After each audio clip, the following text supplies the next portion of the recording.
So if you set small goals for yourself, something that you know is doable, and you follow through, that is building trust with yourself. And then you can move to something that's a little bit more complex or a little bit more difficult to do. So start with a small goal, set a goal, and make sure that you keep your promise to yourself. You know, sometimes we take on personas based on what our parents, what they envision for our lives. So we go into careers or marry a person because we want to make sure that our parents are proud of us or make sure that our parents are pleased with what we're doing, when you don't really want to do that. Like, you want to be an artist, or, you know, you want to be a housewife. You don't want to be a doctor.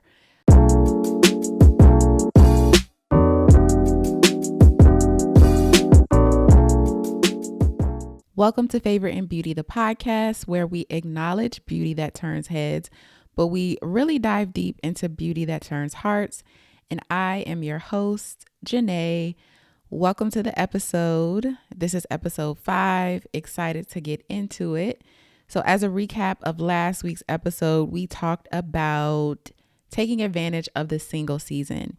And I just shared kind of some tips or some ways that I have been taking advantage of being alone, meaning without a partner or engaging with men at all, and how my life has benefited from this single season. It was a really good episode, very transparent, if I do say so myself. So please take a listen or watch on YouTube or wherever you get your podcasts, and let me know what you think. But let's get into our first segment for this week, and it's called Beauty is Their Name. So in this segment, we highlight someone who is showing up beautifully in the world. So they could be doing something or giving something or just being, and they deserve to be celebrated and acknowledged. So the person that we're going to acknowledge this week, his name is Paul Morgan, and he's my pastor. Something that I really love about him is he is really invested in other people's healing, which I think is very admirable. And honestly, I want to be like him when I grow up. I think it just takes a very unique level of love for other people to really invest your time and your energy into other people's healing. And so because he is a counselor, so he's a practitioner and he's also a pastor, a lot of his messages incorporate healing and mental health and things like that. And so I have absolutely benefited from his ministry over the years. And I just think he is an amazing person and just a kind individual. So shout out to Pastor Morgan. I'll leave a website if you're interested in learning more about him and his ministry, but he really is awesome and he's funny. He's cool. I like him a lot. All right, so let's get into the chair. So the chair is the main event. This is where, you know, if you go to the barbershop, the hair salon, the nail salon, when you sit down in the chair, it's going down. Once you leave, you're going to feel good, you're going to look good, and you're going to be satisfied with the service that you were delivered. And so that's how I hope you feel when you leave the chair. So welcome to the chair. Excuse me. So this week we're going to talk about learning how to trust yourself.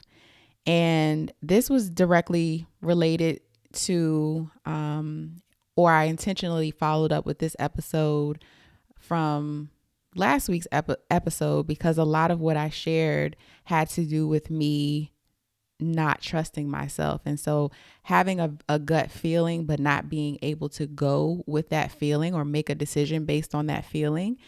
And I know a lot of people have challenges with that. And so I really want to share some signs that you don't trust yourself and kind of intertwine some of my personal experiences, and then some practical ways that you can learn or develop trust with yourself. So let's get into it. So, what are some ways or some signs that you don't trust yourself? So, the first one is it's hard to make decisions, and this is a big one for me because over the years I have when I wanted to do something or when I wanted to make a decision, I always felt the need to run the decision by other people just to get, an idea of what other people thought or whether people thought it was a good idea or not. And not saying it's not helpful to get feedback from people who, of course, have your best interest at heart. But sometimes you just need to make a decision on your own based on how you feel about the situation and don't allow other people to sway your decision. So making, if it's hard for you to make decisions, you may be dealing with trust issues in terms of how much you trust yourself. Another sign is not respecting your own wants or needs. And so I am someone who I'm a recovering people pleaser. Let's keep it real. So really having the desire to do what other people want me to do, making other people happy, and that not being concerned about how those decisions impact me. And so if you're not respecting your own wants and needs, you're essentially putting other people's needs and wants before your own. And while it may seem good in theory, over time, there can be resentment that builds up. And also, you're not allowing, you're not, it's a sign that you don't trust yourself. Let's keep going. All right. So the third sign is you don't let yourself process your feelings. So, so say you had a bad situation happen at work and you feel a way about it. You might be angry. You might be sad. You might feel a lot of different emotions, but you don't process that. You just kind of go on to the next thing. You don't talk about it with a trusted friend. You don't write it down or just release it from your body. You just kind of hold on to those feelings. And going back to the what is it? Beauty is their name. Sorry. Pastor Morgan, one of the things he always says is there's no such thing as an unexpressed emotion. It goes somewhere and it does something. So if you're not processing your emotions, eventually it's going to come up some way, whether you want it to or not. So if you don't let yourself process your feelings, that could be a sign that you don't trust yourself. Another sign is you don't believe in your inherent worth. And, there are so many affirmations and we tell each other or try to convince each other, you are enough, you have value, you're fine just the way you are, things like that. But if you don't believe that, like into your core, there may be a sign that may be a sign that you don't believe in your worth. And the thing about that is there's really no way to prove or disprove your worth. So you're worthy just because you were born. Like before you were formed in your mother's womb, God knew who you are. He knew who you were or who you were going to be. And so there's no action. There's nothing you can do to prove that you're worthy or not. So, but if you don't believe that, then that is a sign that you don't believe in your inherent worth. So you downplay your accomplishments. You do something amazing. There's some accomplishment or something that you were working towards for a very long time. And, your family is praising you. They're telling you how proud of you they are, and you're kind of just like, oh, that's not that big of a deal, and you move on to the next thing. That was me, especially when it comes to like education and achieving things academically. It was just like, okay, what I would get a degree, or even before adult age, as a kid, I got a good grade. So what can I do the next time? Or what group could I be a part of to show how smart I was? Or, going into adulthood, how many degrees can you get? How many certifications can you get? How many programs or workshops or things can you add to your repertoire in terms of your knowledge? And so that's where I saw that show up in my life, as far as downplaying your accomplishments, because once the thing was accomplished, I'm automatically looking for something to do next. Another sign that you don't trust yourself is overthinking what you say or do. Now, this is a big one for me, because I, when it comes to making a decision, I will overthink, or I will think through every possible scenario to the point where I have convinced myself that this is going to happen.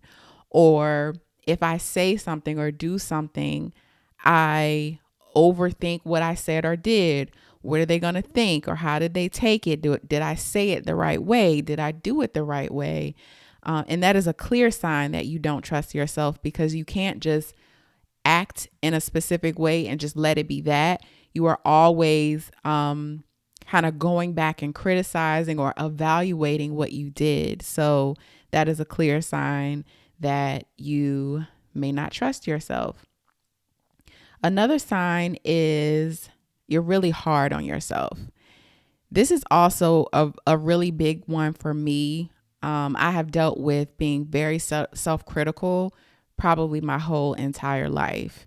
And it's something that I have actively worked on, and it has gotten a lot better. But when you make a mistake, like, you ruminate and you talk about, or you think about, like, how bad it was, and what other people might think about the mistake you made, or like, you can never do anything right. And if you do your very best, that should be enough.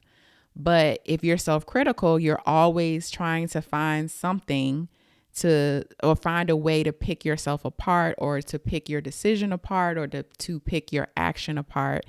And that's not a good way to be. Especially if you know that you're doing your very best, then you should be okay with that. So if you are very self-critical or very hard on yourself, that can be a sign that you don't trust yourself. Another sign is you break promises to yourself. So you say, I'm going to wake up at 6 o'clock every morning for the next month, and you don't do it. Or you say, I'm going to eat healthier, or I'm going to show up this way in my relationships, and you don't follow through. So you're constantly breaking promises to yourself. That is a sign that you may not trust yourself. And I have definitely struggled with this. And a lot of the reason why I broke promises was because of fear, and it required me to do something that was challenging, or it required me to do something that was uncomfortable. And so I would start and not follow through.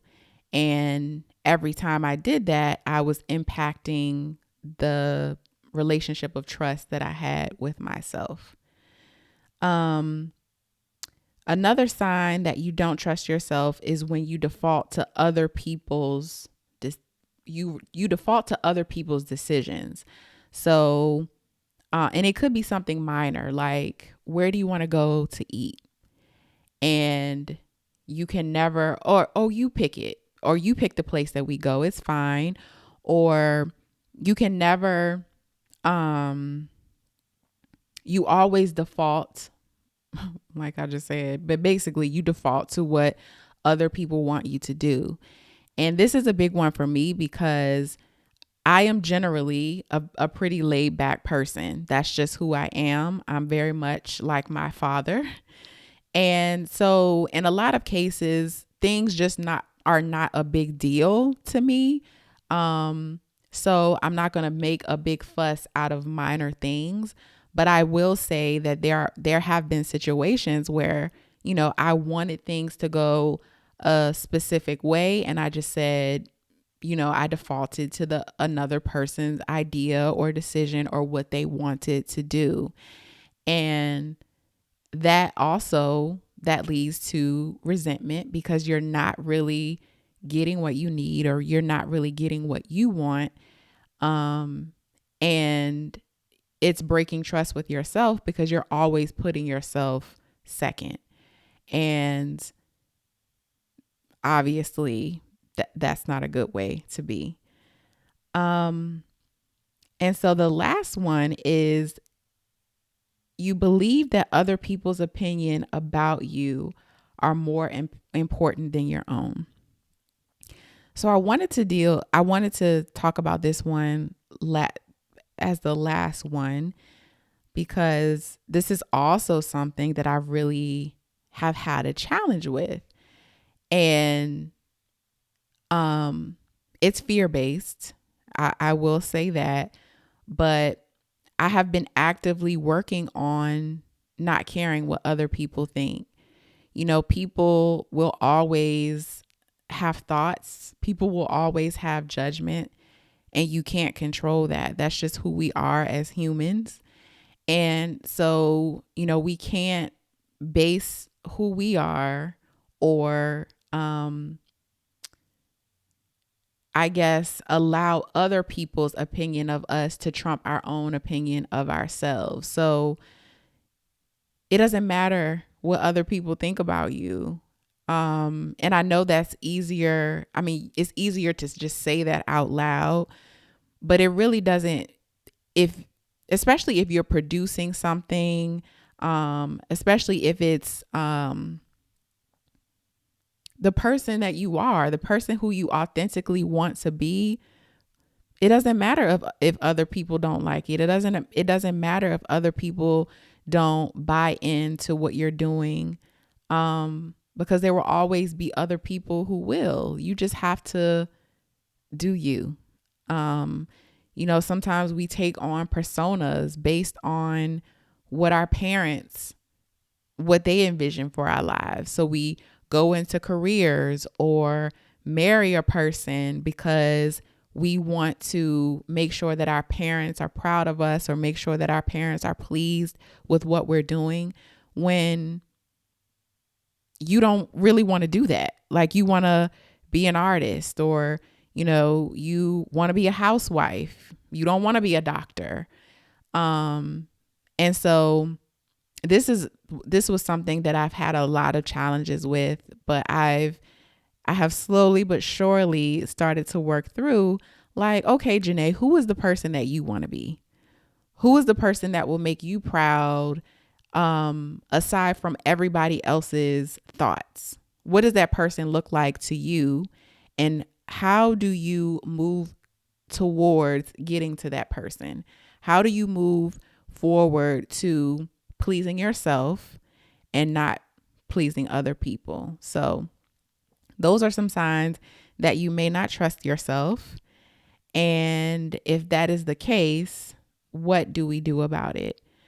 So something that I have been doing is setting small goals. So this is a goal that that you can do it. It's not something super lofty or complex or involves other people. This is something that you know that you have control over and that you can do. So for me, that has been intermittent fasting. So it's just involving when I eat. So if I say that I'm not going to eat before 10 a.m. and I'm not going to eat after 7 p.m., that is something that and I'm going to do that for a month. That is something that I know that I can accomplish. That's not difficult, that I can do.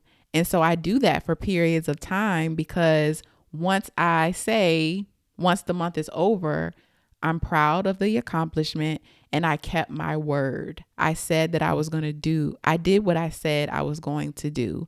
So if you set small goals for yourself, something that you know is doable, and you follow through, that is building trust with yourself.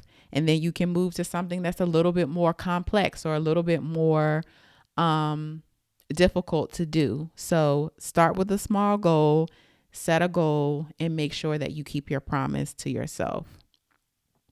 Another thing that you can do to help build trust with yourself is work on yourself, self-development. So what that has looked like for me is therapy. And I'm going to talk about my experience. I know that, therapy may not be an option for everyone. Everybody may not be ready to go to therapy, but therapy has been an amazing component of my self-development because I can, share my genuine feelings with someone and they're helping me to basically process what I'm feeling, give me advice, give me suggestions as to, if I am dealing with unforgiveness. These are some practical steps that you can work through so that you don't have to feel or you don't have to walk in you don't have to, can I get my words together? You don't have to allow unforgiveness to plague you or disrupt your life. Another thing is reading. So I love to read. I am a self-help book person. That's pretty much all of the types of books that I read. There's so many books out there that, talk about leadership, that talk about fear and social anxiety, or how to tell stories. It's literally, the options are endless. And so I invest in books, and obviously you can use the library, and you can get books for free. But books are a great way to contribute to your self-development. Another way is to talk to people who really know you and people who you can trust and get feedback from them. So ask questions of your family and your friends. What are the things that they appreciate about you? What are the things that they like about you? What are some areas that they see are some opportunities for growth? And, I would suggest asking more than one person so you can kind of compare the data and kind of see where the themes are. But having feedback from people who know and love you is really important to self-development because oftentimes we are exuding something and we don't even realize it. And so when you're asking the people who really love you and know you, then you're getting feedback that you can actually use. And so to that end, assessments. There are so many assessments online that you can take in terms of like your figuring out what your personality is or your strengths, your weaknesses, and not saying that you have to take what these reports or the summaries of these assessments are at face value. But again, you're gathering information from a lot of different sources. And so you're seeing where the themes are so that you know what you need to work on. So really just getting to the point where you know what your strengths are, what your weaknesses are, and then also what are those opportunities that you can actually work towards so that you can become the person that you really want to be. Another way to work on self-trust and to establish trust with yourself is to celebrate your wins. And I don't care how small they are. So we talked about setting those small goals. When you follow through with those goals, celebrate that. You know, you can have an accountability partner, somebody who's like your personal cheerleader, and let them know, like, I set a goal for myself and I achieved that goal. Let's celebrate. Let's do something for yourself, whether it's something, small or big, but celebrate those wins and acknowledge that you are staying true to yourself. You're building trust with yourself and you're following through with your promises to yourself. So celebrate your wins. And this is something that I have to get better at. And, not always, I don't always have to buy myself something, but thinking about other ways that I can celebrate when I do something that I'm proud of. So celebrate your wins, y'all. You definitely deserve it. And then also is the last one is to, or the last way to build trust with yourself is to have compassion for yourself and to give yourself grace and to understand that a lot of us are broken. It is what it is. And, no one has had a perfect life. No one has had a perfect upbringing. We have gone through a lot of stuff in life that impacts the person who we are today. And so take that in and realize that it's okay that, today you may not be the person that you want to be, but you can get there. You made mistakes. It's okay. We all do. But